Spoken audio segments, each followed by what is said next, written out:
Então início a mais de 1080 segundos em sessão ao vivo. Hoje tenho um convidado que é o Pedro Neves, não é da casa, mas é de São João da Madeira.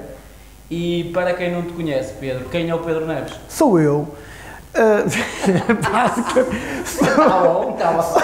Sou eu. Tu conheces-me há... Ora, portanto, se eu tenho 20 anos, tu conheces-me há 10, já me conheces há muito. Eu sou basicamente um rapazinho, nascido e criado aqui nesta aldeia gaulesa, que é São João da Madeira, Saint John of the Wood. Sou um cidadão, sou professor, sou consultor, sou coach, sou comediante, sou marido, sou pai, nem sempre por esta ordem. Portanto, um gajo que faz muita coisa ao mesmo tempo não pode ser bom em nenhuma e eu ando a descobrir no que é que venho a ser bom um dia destes. Basicamente, não. Sou um humanista e sou alguém que gosta essencialmente de pessoas e que vive para conviver, partilhar e existir no meio de pessoas. No meio destas vertentes todas que tu me falas, qual é a que mais te apaixona e porquê? A que mais me apaixona é o conceito de família. É a família. Por família tu podes entender tudo. Podes entender a família que temos do ponto de vista profissional. Há a família que é de berço. Eu herdei do meu avô, entre outras coisas, um conceito de família muito enraizado por parte dos meus avós e dos meus pais. Mas o conceito de família pode ser desde aquele que vem de berço àquele da família que nós constituímos e criamos. E, portanto, à minha maneira e da forma que eu entendo as coisas, porque todos nós funcionamos em sistema, absolutamente ligados e interligados, para mim, a coisa que mais fascínio me dá é todos os dias saber onde estou, para onde quero ir e o que é que tenho que fazer para lá chegar no âmbito da minha família, da minha mulher, do meu filho, que são as minhas maiores paixões. A nível profissional, onde é que nasce a tua paixão pela comédia? Sabes que das duas uma, eu ou era bonito ou tinha piada. E, portanto, eu sou bonito, como tu vês. Eu acho que, por um lado, há uma estupidez nata que nós temos que ter e uma propensão muito grande para o raciocínio humorístico, estúpido, nonsense, de brincadeira, do que tu lhe quiseres chamar. E depois há muito trabalho. Portanto, a comédia surge na minha vida como surgiu naturalmente na vida de muitos que hoje em dia fazem comédia. Começamos por ser o engraçadinho do grupo, a fazer as palhaçadas no meio das festas de família. Depois vamos para a faculdade e nós temos que ir, nós não somos nem o Sócrates nem o Relvas, temos que ir e temos que a fazer. E depois vamos para as tunas académicas e criamos no meio daquele ambiente, já de uma maneira um bocadinho mais trabalhada, um conceito diferente em termos da comédia. E depois, no meu caso, eu resolvi, a determinada altura, levar isto um bocadinho mais a sério e trabalhar um bocadinho mais em torno disto e fazer disto também um modo de vida. Lembras-te da primeira vez que pisaste um palco? Como é que foi antes e depois? Como comediante, sim, posso-te falar da minha primeira experiência. Em 2002 havia um barzinho mítico na Ribeira de Miragaia, no Porto, que todas as quintas-feiras à noite ficava absolutamente lotado para assistirem a noites de anedotas e de comédia. Um dia, um amigo meu, que era professor de danças de salão cá em São João da Madeira, disse: tens que vir comigo ali ao Porto assistir a uma noite de comédia. E eu fui e achei aquilo impressionante, uma casa a abarrotar, não havia microfone, era um silêncio total e tanta gente para assistir a comédia tão boa. E eu achei esquisito ter um sítio para me sentar. Eu não sabia que ele tinha combinado com o organizador dessas noites e dinamizador, um grande amigo e um grande comediante, o Rui Xará, combinou com ele e a páginas tantas chamaram-me ao centro para contar uma anedota ou contar umas piadas, e eu disse 2 piadas e toquei uma versão de música à guitarra. E desde essa altura nunca mais parei. Portanto, a primeira vez foi aí e foi muito bom. Senão eu tinha parado. Ou não. Quais são as tuas grandes referências dentro da comédia? O Herman, sem dúvida. Eu faço parte da geração em que o Herman o Herman é absolutamente genial. O Herman criou ao longo de 30 anos os bonecos mais marcantes da comédia portuguesa. É um gênio, é um músico de mão cheia, é um escritor de comédia, um criador de comédia genial, e foi a minha primeira referência. É óbvio que fui tendo outras ao longo dos tempos, e eu acho que em Portugal temos tão bons comediantes, pá, gente tão boa a fazer géneros tão distintos de comédia, que aquilo que se tornou mais difícil para mim foi encontrar o meu próprio registro, sem me colar demasiado a referências que eu ia tendo. Hoje em dia eu acho que já consigo fazer isso e, portanto, o Herman, eu identificaria só o Herman, o Raul Solnado, eventualmente, numa geração anterior, portanto, vou falar só dos portugueses. Lembras-te como é que criaste o teu primeiro boneco? O Artur Fedegundes, um cantor que não confundes. Tinha o restaurante Fedegundito, que à sexta vendia bacalhau e ao sábado assava pito. Lembro, não foi um personagem feliz, se queres que te diga. Eu acho que eu rapidamente percebi que não precisava de bonecos para ser estúpido. Do ponto de vista humorístico, eu sou muito expressivo, o meu humor é muito físico. E tenho uma sequência natural, que é o texto que eu crio normalmente vai terminar numa versão musical daquilo que eu estive a falar antes. E portanto eu nunca valorizei muitos personagens que fiz porque eles nunca foram bons. Portanto, eu fiz-los muitas vezes, mesmo em televisão, mas eles nunca foram muito bons. Portanto, cheguei a uma altura que eu disse, deixa isso para quem sabe.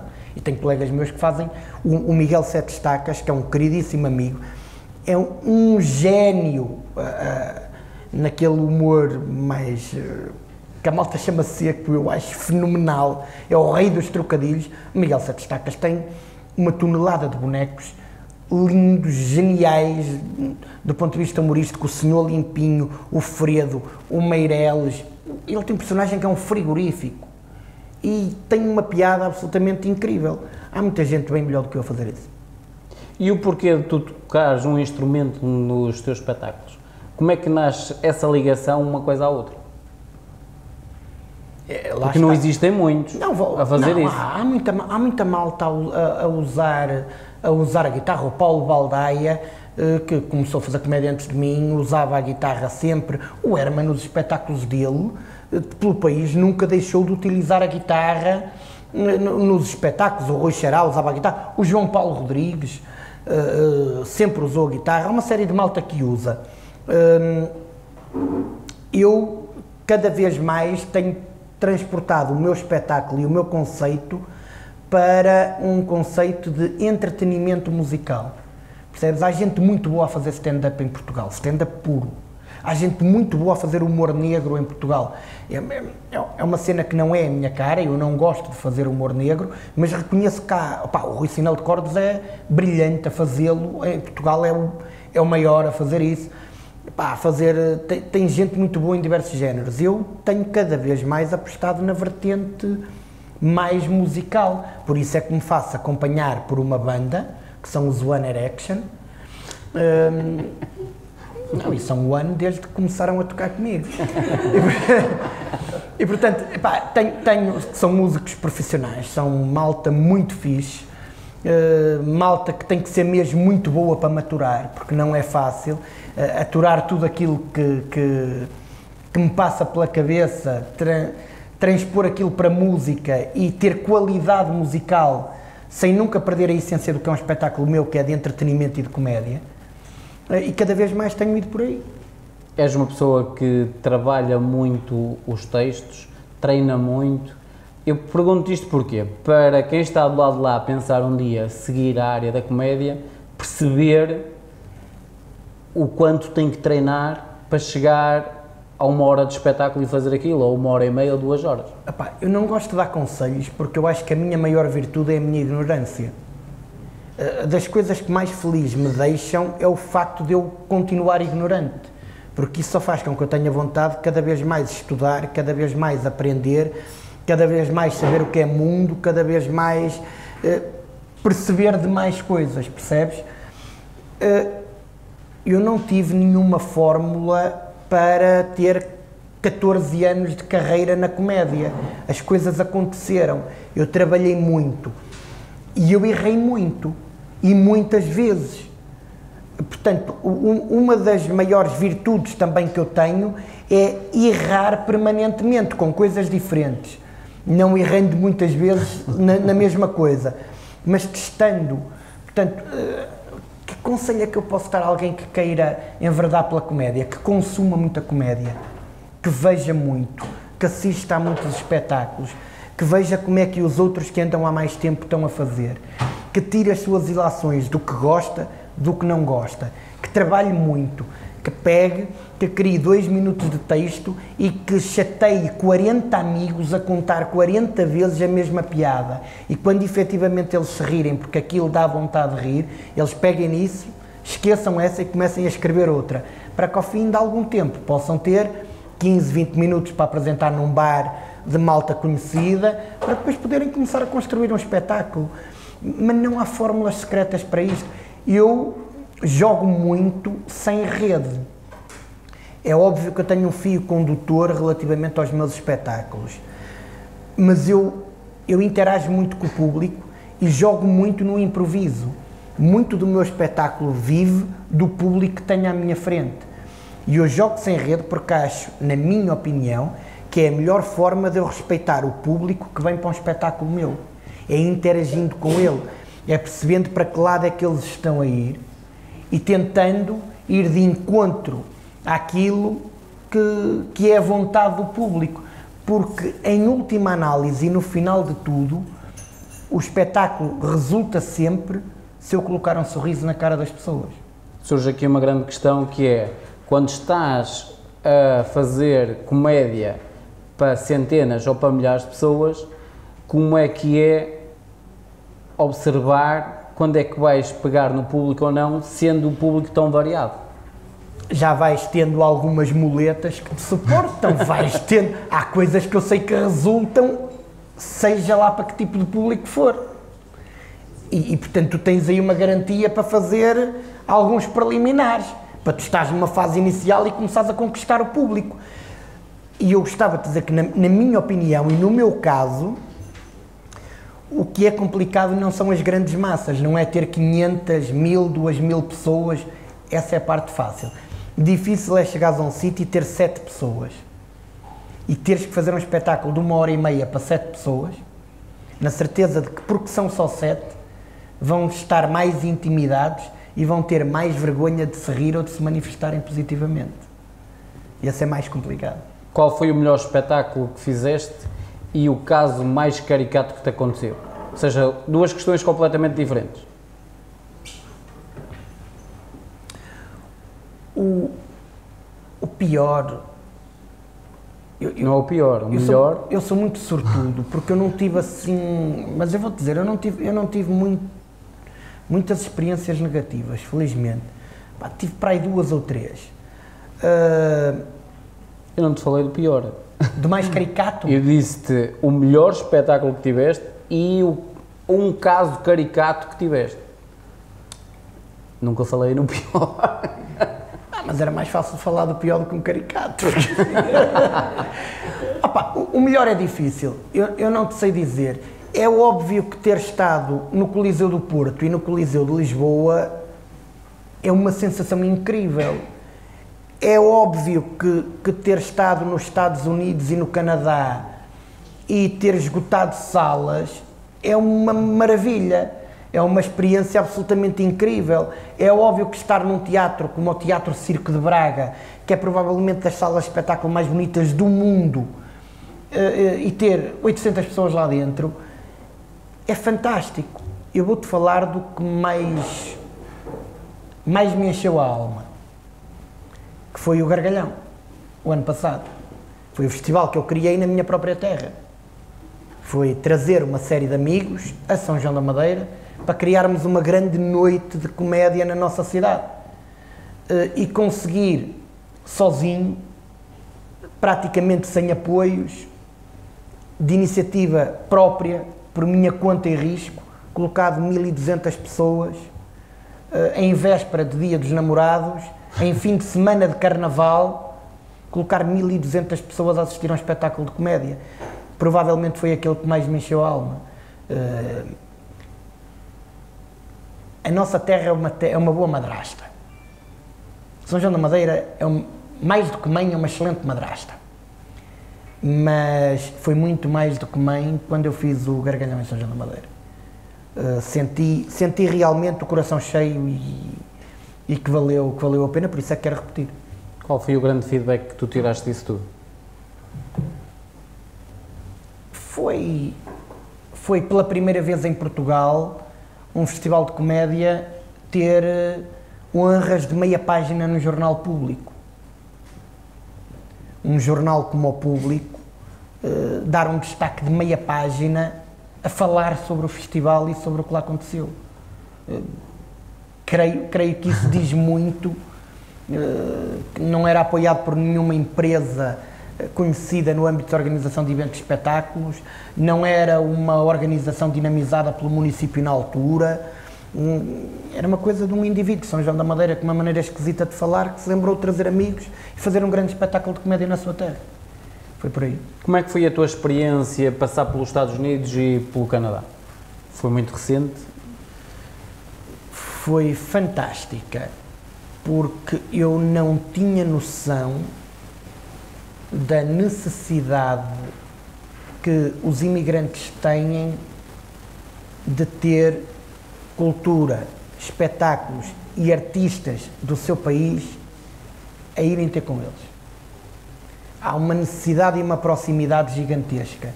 É tu teres pessoas com vontade de falar contigo e, apesar de hoje em dia, com internet, redes sociais, uma tonelada de canais de televisão, tu poderes estar informado ao segundo sobre o que se passa, é quererem saber como é que estão as coisas cá, se está tudo bem, o que é que se ouve cá, o que é que temos feito, se as pessoas querem convidar-nos para ir à casa delas, para tomar café, temos que passar pelos estabelecimentos todos de toda a gente. É uma experiência brutal do ponto de vista do contacto com os nossos, com aqueles que fazem vida lá fora. É uma experiência que estou imensamente grato por ela. Esses dias que lá passaste, qual foi o momento mais marcante que tiveste? E porquê? Tive alguns momentos interessantes. Isto é o meu? É. Estás habituado. Depois de falar no apelo ao sentimento. Um dos momentos marcantes nos Estados Unidos é a sala de espetáculos, por exemplo.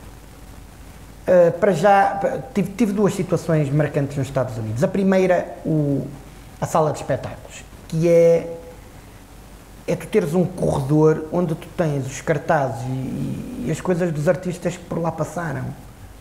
E tu vês que já por lá passou Elvis Presley, Bob Dylan, os Beatles, quer dizer, os grandes de sempre do mundo passaram lá. E tu sentires que vais estar no mesmo palco. E tu perceberes o peso e a herança de 50 ou 70 anos de grandes, os Rolling Stones já lá estiveram, de grandes espetáculos que por lá passaram, e saberes, e vai haver a Amália esteve lá, e dizer assim, o primeiro espetáculo de comédia português que passa por aqui é o nosso e eu faço parte disto. Isso é brutal. E outro foi a satisfação que eu vi de quão grande é o Fernando Rocha. O Fernando Rocha é muito maior do que tudo aquilo que tu possas imaginar. A malta não faz ideia do carinho que as comunidades portuguesas têm pelo Fernando Rocha. Todas. Eu já estive com ele no Luxemburgo, em Paris, nos Estados Unidos, no Canadá, em Londres. O Fernando Rocha é adorado. É dos portugueses mais respeitados nas comunidades portuguesas. Nós fomos agraciados pelo Mayor de Elizabeth. Isto em Portugal era inconcebível, um presidente de Câmara ir a um espetáculo de comédia para dar um certificado, um diploma da cidade a qualquer um de nós. E se eu fui às comunidades, eu devo a ele, porque é ele que tem mercado.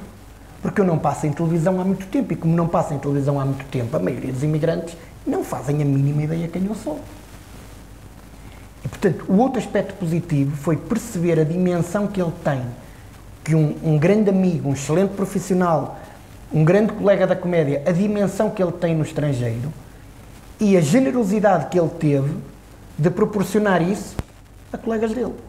Como é que tu achas que ele construiu isso tudo? Tu que privas muitas vezes com ele e tens a noção do percurso todo dele. Com muita seriedade, com muita honestidade intelectual, a trabalhar como um cão e com muito talento. Epá, que ele... o Fernando Rocha conta muitas anedotas, conta, e há melhor do que ele a fazê-lo? Não há, é o maior. É o maior.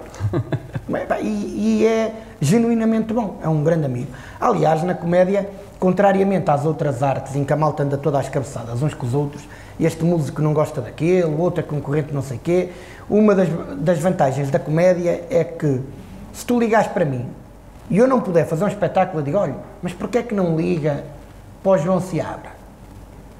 Que se calhar ele tem a data, e ligam para o Seabra, e se o Seabra não puder, olha, porquê é que não liga para o Hugo Sousa? E nós fazemos isto. Nunca deixamos uma casa sem espetáculo ou uma data livre. Fazemos isto entre todos e isso é muito interessante. Ou seja, existe uma certa camaradagem entre vocês todos. Sim. Como é que foi a paródia entre vocês todos? A cara até mudou. Foi uma coisa muito séria. Foi terrível. Imagina estes comediantes todos. Foi terrível. Porque alguns já passaram por aí, desde o Jaimão, desde o Xará. O Xará não foi aos Estados Unidos. O Xará foi a Luxemburgo. Nós, mas seja em que circunstância for, no estrangeiro, é óbvio que é uma oportunidade que nós temos de estar todos juntos.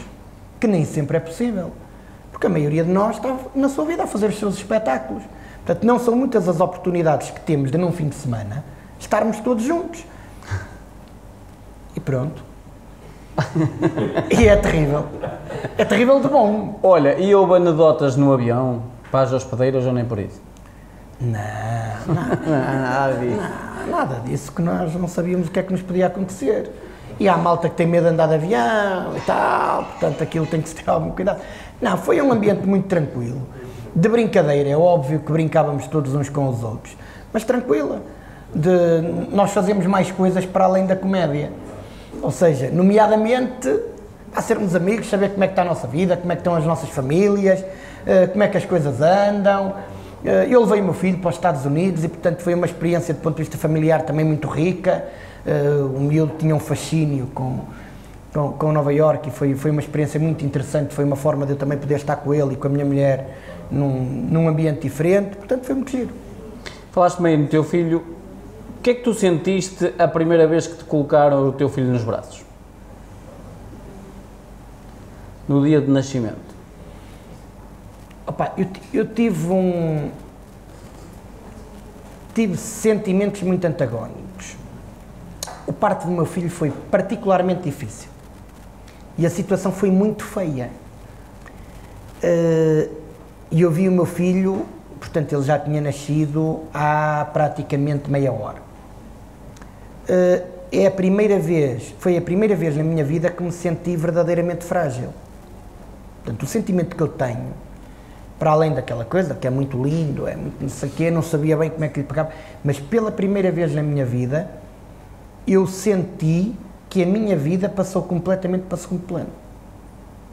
Foi a primeira vez na minha vida que eu senti quão frágil e quão sujeito eu era a tudo e mais alguma coisa, porque tinha ali algo que era muito mais importante do que tudo o que estava à minha volta. E felizmente que se mantém assim, continuo a sentir-me frágil cada vez que olho para o meu filho. E profundamente apaixonado todos os dias, porque ainda por cima o meu filho herdou tudo o que de bom a mãe tem e esta maneira esquisita de falar do pai. Se tivesse que arranjar uma palavra para ele, qual seria? Tu queres que eu descreva o meu filho só numa palavra? Só não. Tudo. E o que é que ele te ensinou ao longo destes anos todos? Não és tu a ele e ele a ti? Tanta coisa, meu filho ensina-me tanta coisa. O meu filho tem um raciocínio humorístico muito aguçado, porventura melhor que o meu, para mal dos meus pecados. Felizmente ele quer ser veterinário e, portanto, eu espero que não queira ser comediante como o pai, mas acho que não me vou safar. Aprendi muito com o meu filho. Uma das maiores lições que o meu filho me deu, ele tinha pai 3 anos e fez um desenho meu, como qualquer criança de 3 anos, que é um desenho que não tem jeitinho nenhum. As mãos eram umas batatas, eram não sei o quê. A minha cara era assim uma cena redonda, isso está certo. Fez uns olhos e estava o smile, portanto a cara, estava triste. E era uma coisa do dia do pai. Eu disse, filho, o sorriso é assim. E ele, não é. E eu disse, porquê? Porque tu tens um sorriso triste. E o meu filho, com 3 anos, conseguiu ver muito mais além do que milhares e milhares de pessoas que contactam comigo todos os dias. Portanto, se tu queres um exemplo de como eu aprendo com o meu filho, tens aqui um grande exemplo. Se calhar o maior, um puto de 3 anos, deu-me uma lição de vida a mim e a todos aqueles que estavam à minha volta e não percebiam muita coisa. Quais são os principais valores que tu lhe queres passar como pessoa? Sabes que eu tenho uma relação, cada vez mais tenho uma relação esquisita com os valores. Porque isso leva-nos para uma discussão que é... O que é que são valores? Os teus valores são diferentes dos meus. Aquilo que para mim é honestidade, integridade e seriedade será naturalmente diferente para o meu filho. O que eu incuto ao meu filho é basicamente que ele saiba pensar pela sua cabeça. Sempre. Que tenha opinião. Que saiba argumentar. Que saiba decidir. E que tenha capacidade para assumir a responsabilidade do pensamento que tem. Sabendo que, independentemente do que quer que aconteça, é profundamente amado por mim e pela mãe. Como é que tu gostarias de o ver daqui a 20 anos? Se tivesses a capacidade de andar 20 anos para a frente, como é que gostavas de o ver? Feliz a ser exatamente aquilo que ele quer ser, seja lá o que isso for. Já algum dia te passou pela cabeça qual é o sentido da vida, Pedro? Eu acho que o sentido da vida é viver. A maioria das pessoas sobrevive. Eu tive 31 anos de vida intensa e imensamente feliz. Tive 7 anos de total sobrevivência, com tudo o que isso possa ter representado na minha vida. E tenho um processo, de há um ano a esta parte, de renascimento. E eu acho que o sentido da vida é viver. É tu perceberes para onde é que queres ir. E quando decidires para onde queres ir, fazeres tudo o que tu tens que fazer para que isso aconteça. Criando os teus objetivos pessoais, profissionais e sabendo que vais falhar, que vais errar, que vais cair. Quando caíres, faz como um puto de 3 anos quando cai ao chão. Sacode as calças, levanta-se, e siga para a frente. Mas nunca te passou pela cabeça de onde é que tu vens, o que é que estás aqui a fazer e para onde é que tu vais? Não. A minha preocupação é muito com o dia da manhã. E quando digo amanhã é no sentido literal, é daqui a 24 horas. É perceber exatamente, é óbvio que nós do ponto de vista profissional, a curto, médio prazo, estabelecemos algumas metas, temos trabalho para fazer, temos uma série de coisas, mas a minha vida é muito feita no dia da manhã. Eu sou um sonhador. E portanto, a melhor forma de eu me focar no aqui e agora é pensar só em amanhã. Estabelecer uma série de metas, desafios, sonhos, objetivos, mas focar muito no hoje e amanhã. Vou-te fazer uma questão que tem a ver com superação. Qual foi o momento mais difícil que tu tiveste na tua vida que te fez crescer? O objetivo desta questão é um momento que não estás agarrado a ele, é um momento que tenhas que ter dado um passo atrás para a seguir dar 2 ou 3 à frente. E qual foi a tomada de consciência desse momento? Porquê é que eu estou a colocar esta questão? E coloco muitas vezes aos meus convidados. Porque daquele lado pode estar a acontecer isso com a mesma pessoa que está a ver o vídeo e às vezes com uma explicação dos nossos convidados como é que superaram aquilo é o suficiente para desbloquear o outro lado. Ou seja, não é um momento que estás agarrado a ele, é um momento que no passado tiveste que dar um passo atrás para dar 2 ou 3 à frente. E qual foi a tomada de consciência desse momento? Olha, vou-te falar, não sei se responde à tua pergunta, mas assumidamente que não te vou querer responder de outra forma. Ou seja, vou-te dar um exemplo que é uma prova de superação, ou pelo menos de determinação. Eu não sei se é tanto de superação, mas é de determinação. Eu aprendi imenso sobre televisão com o diretor criativo do Levanta-te e Ri, Carlos Barreto. O Carlos Barreto é um profissional de mão cheia, extremamente exigente e que é carinhosamente apelidado por todos nós que o adoramos como uma besta. Porque o Barreto, a primeira vez que eu fui a um Levanta-te e Ri, eu mando o texto, eu cheguei perto dele, já tinha metade do texto cortado. E eu, imediatamente a seguir a fazer o ensaio geral para que as câmaras percebessem qual era a minha movimentação, o meu posicionamento em palco ao longo do meu texto, o Carlos Barreto vem ter comigo e diz assim: olha, isto é assim, tu és deficiente, e portanto, tu és um deficiente que tu vais, pronto, tens que vir, não é? E vais aqui para o programa, e pronto, e as pessoas não vão entender o que tu vais dizer porque tu és um deficiente, mas pronto, eu vou ter que levar contigo este programa, ao menos vamos ver se isto tem alguma piada. E foi esta a minha entrada no mundo da televisão. Eu tinha 2 hipóteses. Já nem ia para o direto, ouvir uma coisa dessas de um diretor criativo de um programa. Pegava-me com ele, pegava-me-nos à chapada e não ia ao programa à noite, porque uma coisa estava ligada à outra.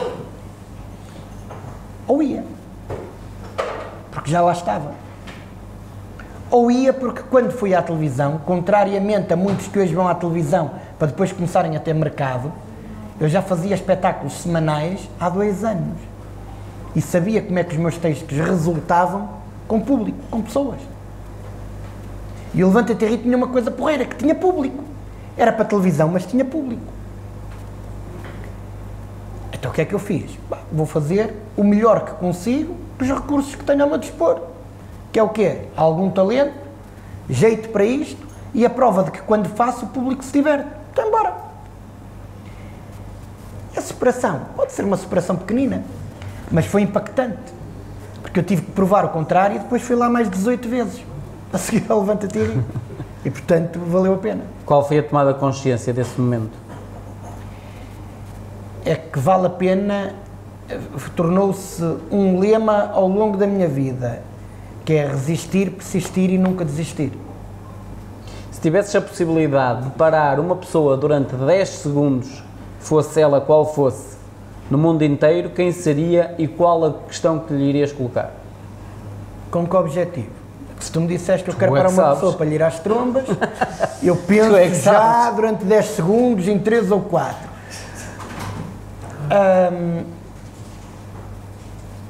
O objetivo é teu, a pessoa que te vai aparecer depende dos teus objetivos e a questão que tu queres colocar a essa pessoa.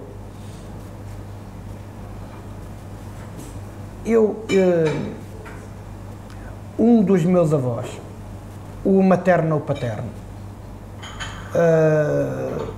seguramente, só para lhes dizer mais uma vez que eu os adoro, mas nada, e demoro menos de 10 segundos.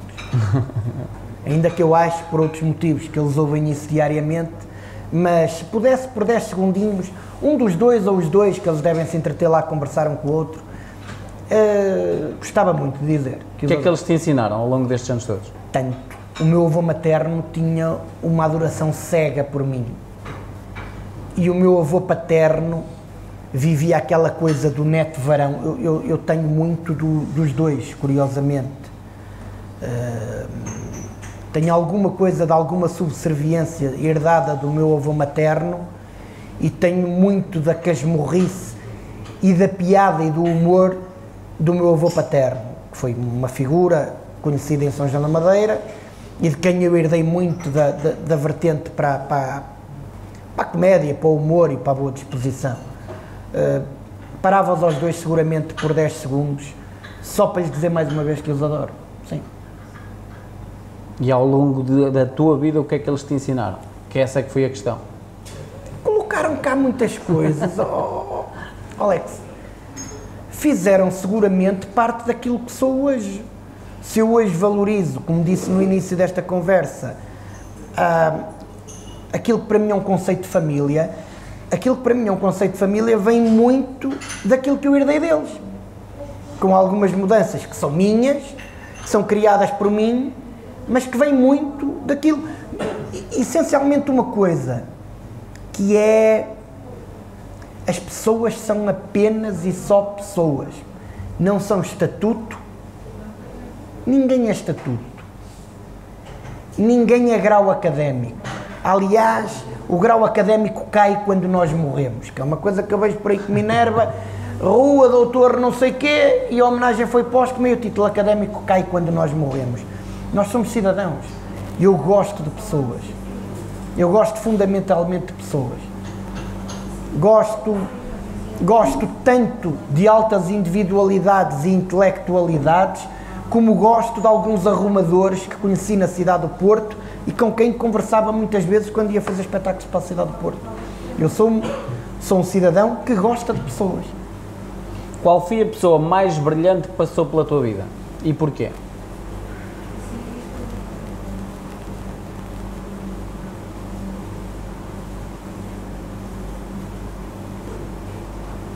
Isso é complicado. Se calhar a minha avó. A minha avó paterna era amor puro. A minha avó paterna era resiliência, dedicação extrema, uma força de trabalho. Se calhar a minha avó, que com a sua... E a minha avó materna, que felizmente ainda é viva, com 90 e tal anos, está numa forma incrível, que é analfabeta, e que me ensinou muito mais do que muito professor universitário. Portanto, eu volto mais uma vez às referências familiares, que é de onde eu tenho tirado os maiores ensinamentos. Se tu tivesses a possibilidade, durante 10 segundos, de abrir-se aqui um canal e falar com a tua avó, o que é que tu lhe dizias? Uma delas, vou a Feijões ao Lar e falo com ela, não custa. Estou a falar a outra. A outra, a minha... espero que ela tenha gostado da minha primeira vez em televisão. A minha avó faleceu de morte súbita 3 dias antes de eu ir a primeira vez à televisão. E eu sei a alegria que ela estava nessa semana porque eu ia participar num programa de televisão. Portanto, a minha questão é, olha, pá, espero que tenhas gostado desse momento. Porque se eu depois fui fazê-lo, em parte foi por ti, que não tinha vontade nenhuma. Achas que ela estaria orgulhosa hoje em dia de ti? Eu espero que sim. Eu espero que sim e acho que tem motivos para isso. Acho que tem, eles sabem exatamente quais são as minhas falhas e os meus defeitos. Toda a gente que me conhece sabe. E eu acho que sou muito transparente nisso. É muito fácil perceber-se onde é que eu sou pecador e onde é que eu sou um cidadão normal. Quem é a pessoa que te saca um riso fácil? Meu filho. Meu filho, na hora. E qual foi o melhor brilho nos olhos que tu já viste até hoje? É o dele. O dele é o melhor brilho dos olhos. Às vezes, se calhar, o melhor brilho dos olhos é também o da minha mulher, quando nós conseguimos ter momentos muito nossos. E o trabalho retira-nos isso. O trabalho retira-nos isso. O segredo do meu casamento, provavelmente, é eu ter casado tarde. ter vivido muito e ter demorado muito até ter encontrado alguém. Eu não acredito naquela lógica dos opostos atraem-se, não acredito mesmo. E a minha mulher, com uma personalidade muito diferente da minha, tem gostos muito comuns. E aquilo que ela define como perspectiva de vida é muito semelhante àquilo que eu defendo. E, portanto, quando nós conseguimos ter alguns momentos, pá, que não precisam de ser grande coisa, às vezes é o facto de nós podermos estar os três juntos a ver um filme. E se calhar eu olho para ela e encontro algo que me preenche muito e sei que é recíproco. Se tivesses que arranjar uma palavra para ela, qual seria? Uma palavra para a minha mulher? Inigualável. A minha última questão tem a ver, quais seriam as dicas que tu darias às pessoas que estão do lado de lá? Sim. E que pensam um dia seguir a área que tu seguiste? A da comédia? A da comédia?